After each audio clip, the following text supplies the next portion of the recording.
지난 주간에 한 선교 단체에서 저한테 편지를 보냈습니다.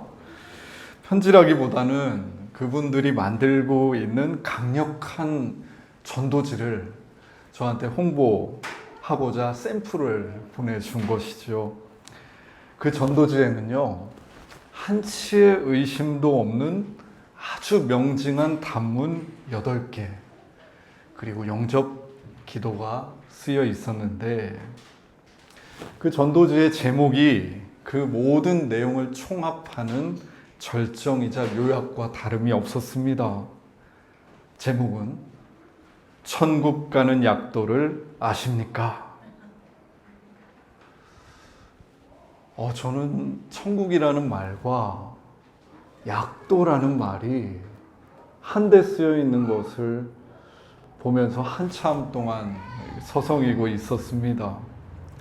전도지가 말하는 약도는 한마디로 믿음이었습니다.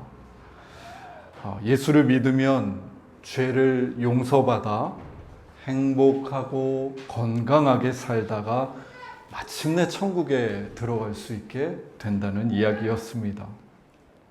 물론 짧은 시간에 효과적으로 복음을 전하기 위해서 약도가 쓰인 전도지가 필요했겠지만, 과연 이 약도가 우리를 종국의 천국까지 데려다 줄 수 있는가 하는 의심이 마음 한켠에 들기도 했습니다. 교회를 다니고 성경을 읽으면 읽을수록 우리 예수님을 믿는 일은 점점 더 간단하게 되지 않기 때문입니다. 믿음은 약도라기보다는 관계였습니다. 나 아닌 다른 존재와 맺는 관계는 결코 단순하게 정의되거나 예측되지 않는 위험 그리고 모험을 내포하고 있는데요. 이는 우리가 상대방을 정확하게 이해할 길이 없기 때문입니다. 우리가 나와는 완전히 다른 존재인 타자의 얼굴 앞에서 느끼는 것은 매번 내 예상이 무너지고 마는 무력함입니다. 그는 내 생각과 같지 않습니다. 내가 보는 그는 빙산의 일각과 같아서 저 바닷속의 더 깊은 심연에 보이지 않는 많은 것을 가지고 있는 존재입니다. 그러니 누군가와의 관계에서 내가 단언하고 확신하는 것보다 불안, 당혹스러움이 더 자주 찾아오는 것은 어쩌면 자연스러운 귀결입니다. 사람과 사람의 관계가 이러한데 우리와 하나님의 관계는 어떠하겠습니까? 성경은 우리들과 하나님과 관계의 복잡 미묘한 지점들을 절대로 단순화시키지 않고 여실히 가급적 모두 드러내 보여줍니다. 오늘 우리가 함께 읽은 시편 42편 1절은 이렇게 말합니다. 하나님이여 사슴이 시냇물을 찾기에 갈급함같이 내 영혼이 주를 찾기에 갈급하나이다. 타는 목마름으로 시냇물을 찾아 나선 사슴은 굉장히 갈급하면서도 괴롭습니다. 걸음마다 물을 갈구하지만 물은 내가 갈망한다고 나타나지 않습니다.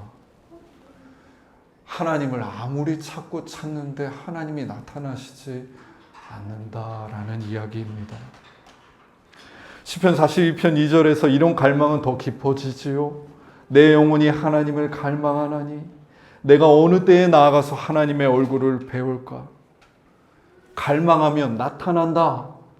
이런 공식처럼 하나님과의 관계가 정리되고 매번 풀려가면 좋은데 그렇게 풀리지가 않을 때가 많다는 이야기입니다.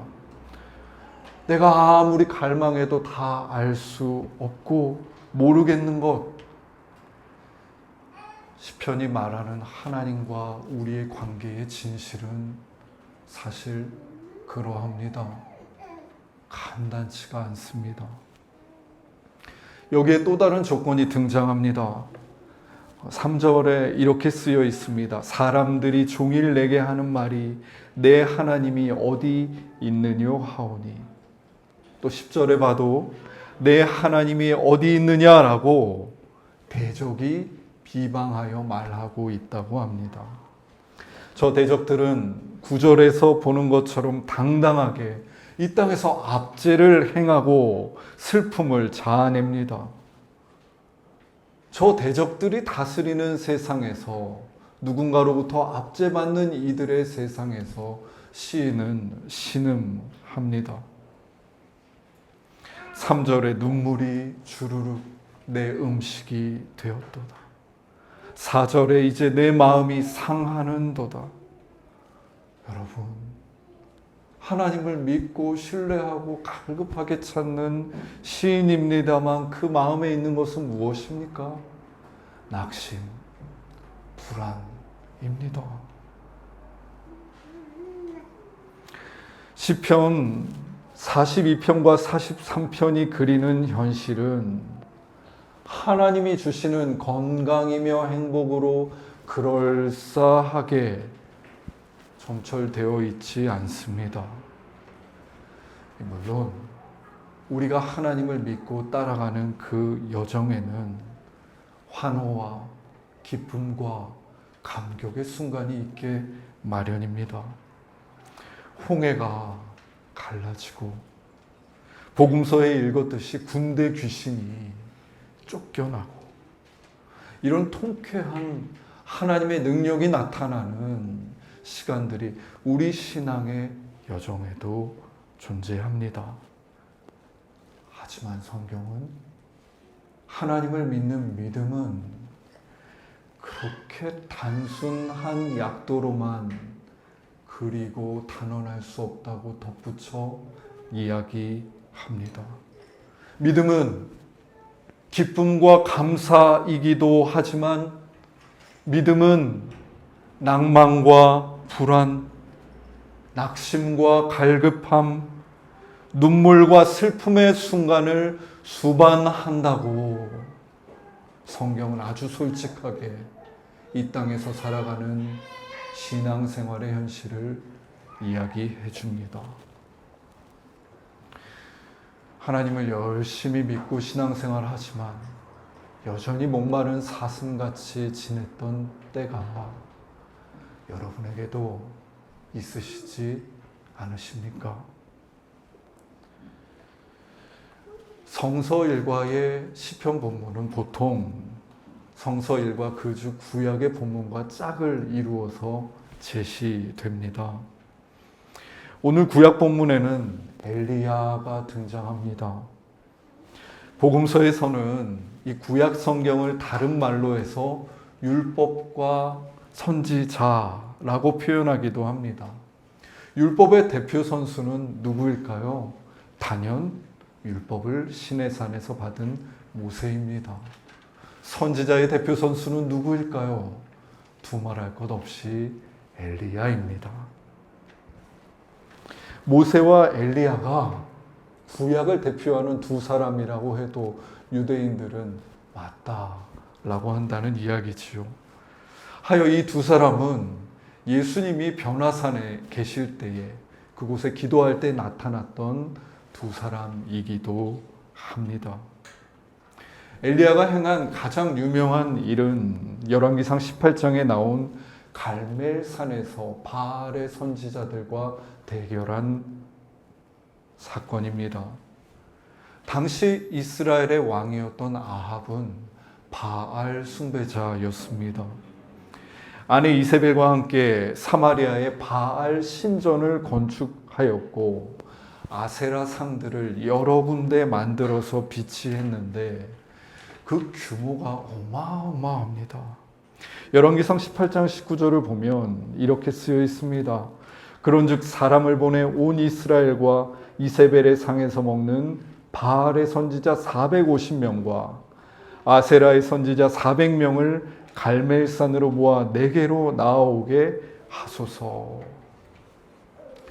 공식적으로 그 아합이 다스리는 국가의 녹을 먹는 바알의 선지자만 450명, 아세라 선지자가 400명이나 있었던 것입니다.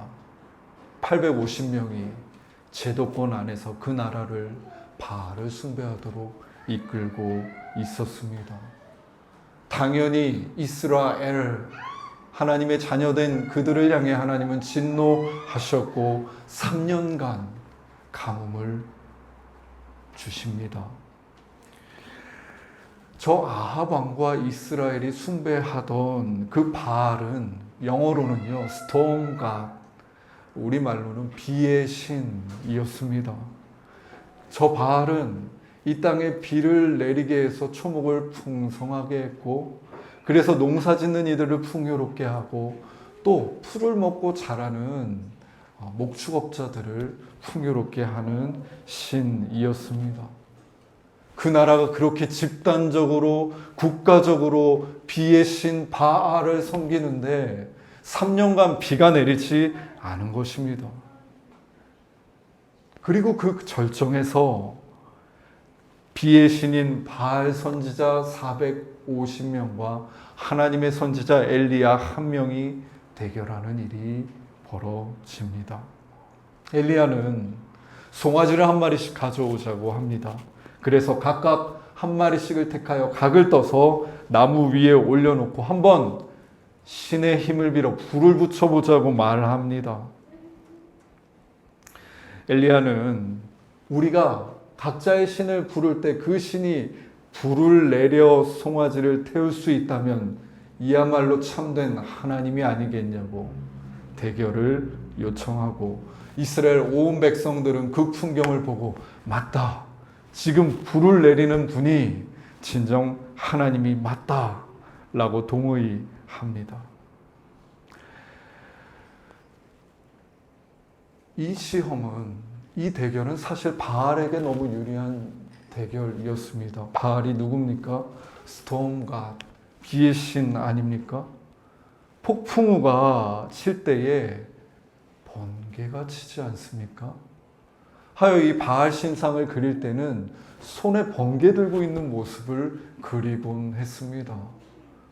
그 바알 신이 번개 한번 내려가지고 송아지 태우는 일이 뭐 어려운 일이었겠습니까? 바알 선지자들은 굳센 믿음으로 아침부터 춤을 추고 바알의 이름을 불렀습니다만 이상하게 비의 신은 움직이지 않았습니다. 그들은 좀 더 극단적인 행동을 하지요. 칼과 창으로 몸을 상하게 하고 미친 듯이 떠들었지만 저녁이 되기까지 비의 신 바알은 번개를 내리지 않습니다. 저녁에 엘리야가 호기롭게 나와서 자신의 제단에 송아지를 올리고 나무를 쌓고 물을 4통씩 3번이나, 그러니까 12통을 그 제물과 도랑에 부어서 가득 차게 하고 하나님의 이름을 부릅니다. 아무리 부를 때 아무런 대답도 없던 바알신과 달리 우리 하나님이 당신의 선지자 한 사람, 그 엘리야의 목소리를 들으시고 불을 내리십니다. 그 사건 직후 무시무시한 일이 일어납니다. 열왕기상 18장 40절입니다. 엘리야가 그들에게 이르되 바알의 선지자를 잡되 그들 중 하나도 도망하지 못하게 하라 하매 곧 잡은지라. 엘리야가 그들을 기손 시내로 내려다가 거기서 죽이니라. 학살의 광풍이 불었습니다. 처참한 대결의 결과이지요. 저는 저 기손 시냇가에서 피 범벅이 된 엘리야와 그 처단을 자행했던 사람들의 얼굴을 묵상하며 저들이 반쯤 미쳐있는 상태가 아닐까 하는 생각을 하기도 했습니다. 그러나 잔인하고 광기 어린 모습입니다만 바알 선지자, 이 나라를 주름잡았던 그 우상의 완전한 패배를 보이고자 기손 시냇가에서 450명을 모두 처단합니다. 이렇게 바알 신은 이스라엘에서 완전히 패배한 것으로 보였습니다. 얼마나 분명한 우리 하나님의 승리입니까? 엘리야의 개인의 인생에서 보자면 세상에 얼마나 놀라운 하나님 체험이며 경험입니까? 그런데 말입니다, 여러분.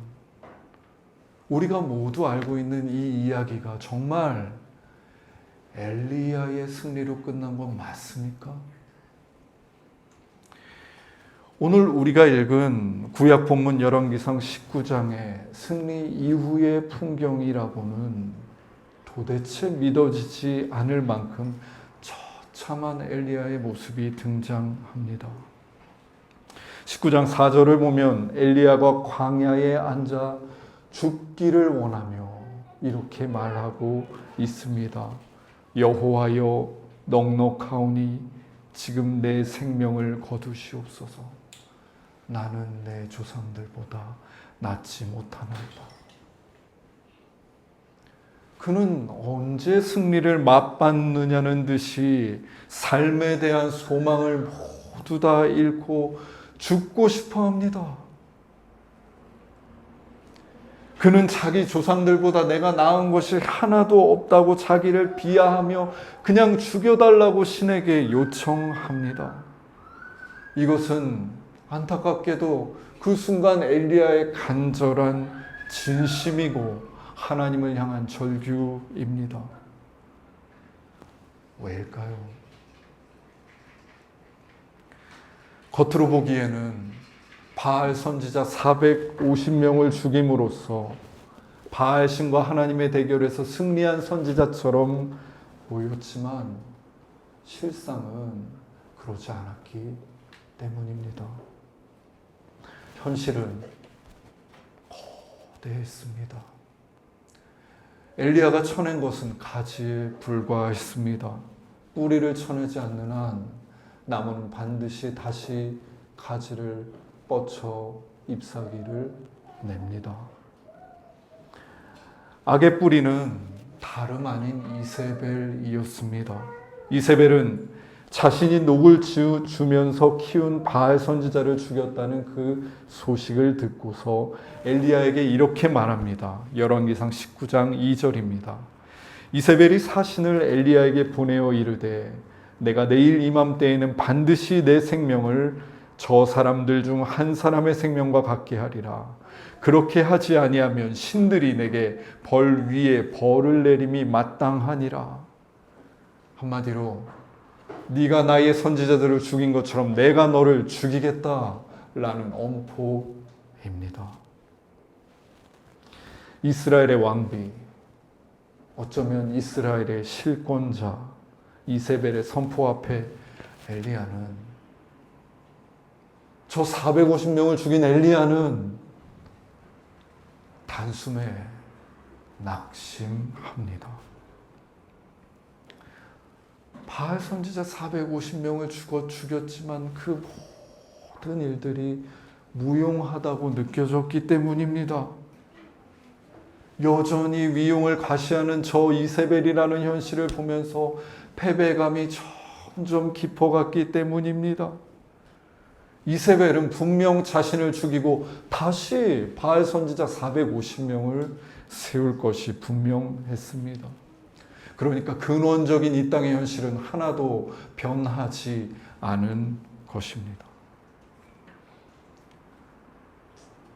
내가 아무리 애를 써도 변하지 않는 거대한 현실, 이세벨 앞에서 엘리야는 그저 자신의 존재가 작은 먼지나 티끌같이 느껴졌고 인생의 의미는 희박해졌습니다.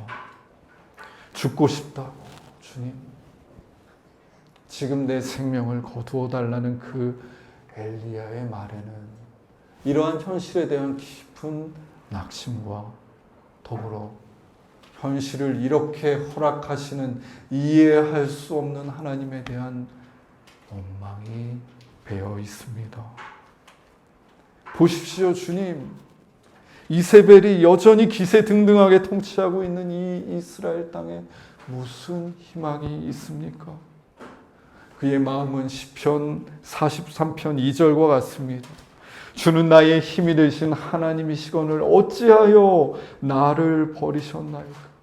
내가 어찌하여 원수의 억압으로 말미암아 슬프게 다니니까? 도무지 원수가 내가 생각한 대로 깔끔하게 정리되지 않는 그러한 현실 속에서 엘리야는 하나님이 나를 버린 것 같다고 느낍니다.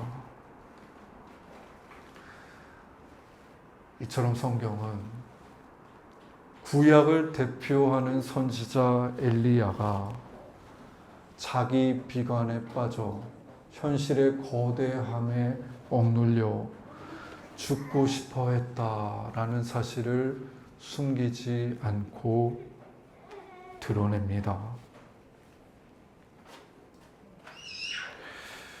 그리스도인들은 하나님을 믿으며 사는 여정에 승리의 순간을 마주하지만 엘리야처럼 현실 앞에 낭망하고 죽고 싶어 할 수도 있다는 사실을 본문이 보여주고 있는 것입니다. 신앙생활을 하다가 도무지 변하지 않는 현실, 가정, 사회, 아니 나 자신에게 낭망하여 신앙이 참 무용하다라고 낙담해 보신 적 있으십니까? 도무지 하나님보다 커 보이는 이세벨의 기세 등등하고 큰 위력에 쪼그라든 마음으로 아무도 없는 광야로 아무도 보지 못하는 골방으로 숨어 본 적이 있으십니까? 이러한 현실에 압도되어서 그저 하나님을 원망하고 여기서 모든 것을 마치고 싶습니다, 주님 하는 말을 알아보신 적이 있으십니까? 여러분, 그런 적이 있으시다면 여러분은 참으로 신앙생활을 잘 하고 계신 것입니다. 신앙은 결코 천국에 가는 단순한 약도가 아니라 하나님과의 관계이며 관계는 반드시 이러한 모험과 위험을 내포하고 있기 때문입니다. 그 하나님과의 관계 속으로 내가 다 알 수 없는 그 하나님 속으로 잘 가고 계신 건 맞습니다. 성경은 다만 우리들에게 그렇게 찾아오는 무력함과 낭망 속에서 이야기가 종결되지 않고 계속된다고 말합니다. 하나님은 죽고 싶은 엘리야를 천사를 보내 숯불에 구운 떡과 물을 주시며 먹고 마시게 하십니다. 저 광야 로뎀나무 아래서 홀로 있으면서 죽고 싶다고 절규하다가 잠든 한 사람을 위해서 묵묵히 식탁을 차려주시는 저 하나님 어머니의 마음이 어떠하신 것 같습니까?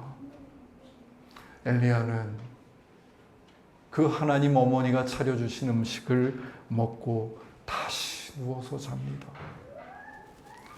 하나님은 저 광야에 누워서 자고 삶의 의미를 잃고 있는 엘리야에게 다시 천사를 보내어 그를 어루만지시며 먹이십니다. 열왕기상 19장 7절입니다. 여호와의 천사가 또다시 와서 어루만지며 이르되 일어나 먹으라.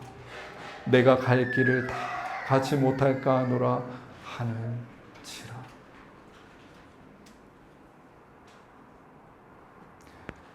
이것이 하나님 어머니의 낭망한 자를 향한 마음이며 이것이 하나님의 일으키심입니다. 하나님은 그렇게 엘리야를 일으켜 그를 어떤 길로 인도하십니다. 엘리야는 먹고 마시고 힘을 얻어서 40주 40야를 걸어서 마침내 그 성령이 인도하시는 길의 끝에 도착합니다. 그곳이 어디입니까? 하나님의 산 호렙이었습니다. 호렙산, 성경에서 신의 산이라고 표현된 그 산은 여러분 하나님이 계신 곳 아닙니까? 이스라엘이 출애굽해서 그 신의 산에 도착했을 때 하나님은 그 신의 산에서 그들이 알아들을 수 있는 언어로 율법을 주시지 않았더랬습니까? 하나님은 도무지 하나님이 누구신지 모르겠다고 하는 이스라엘 백성들에게 그 산에서 불과 연기 가운데 나타나시며 당신의 목소리를 그들이 들을 수 있게 해주시지 않았습니까?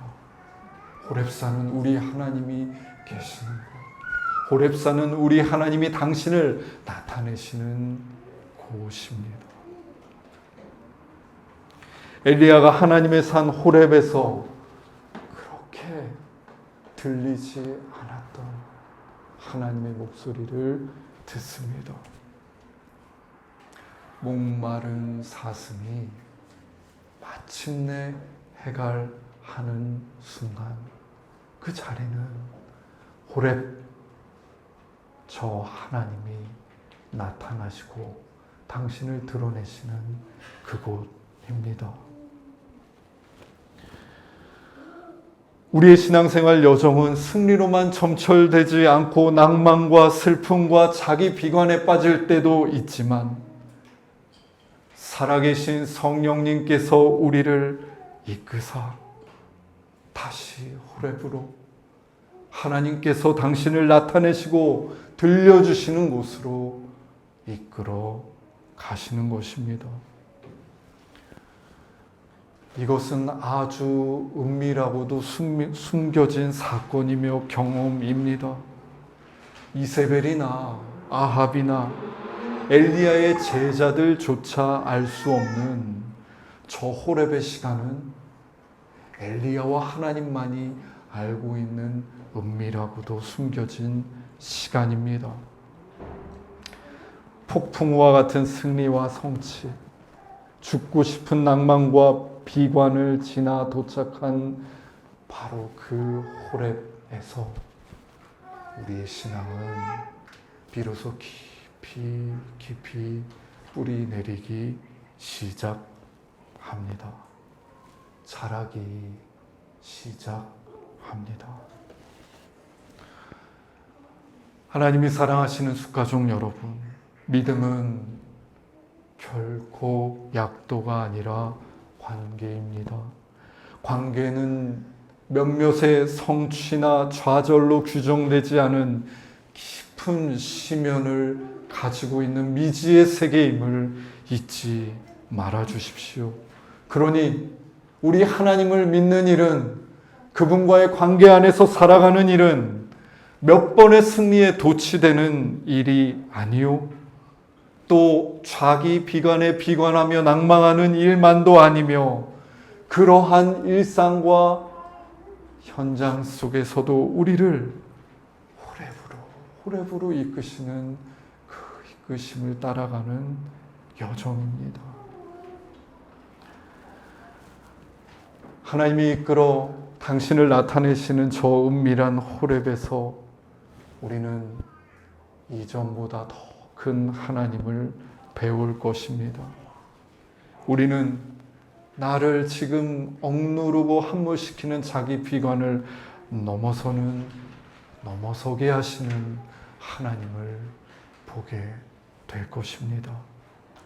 이 여정에 이르도록 필요한 것은 약도가 아니라 시편 43편 3절의 기도일지도 모릅니다. 주의 빛과 주의 진리를 보내시어 나를 인도하시고 주의 거룩한 산과 주께서 계시는 곳에 이르게 하소서. 아멘. 기도드리겠습니다.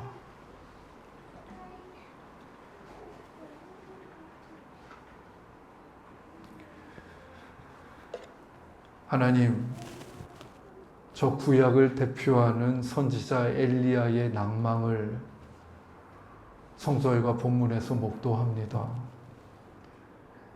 낭망 정도가 극단에 이르러 죽고 싶어하는 모습까지 보게 됩니다.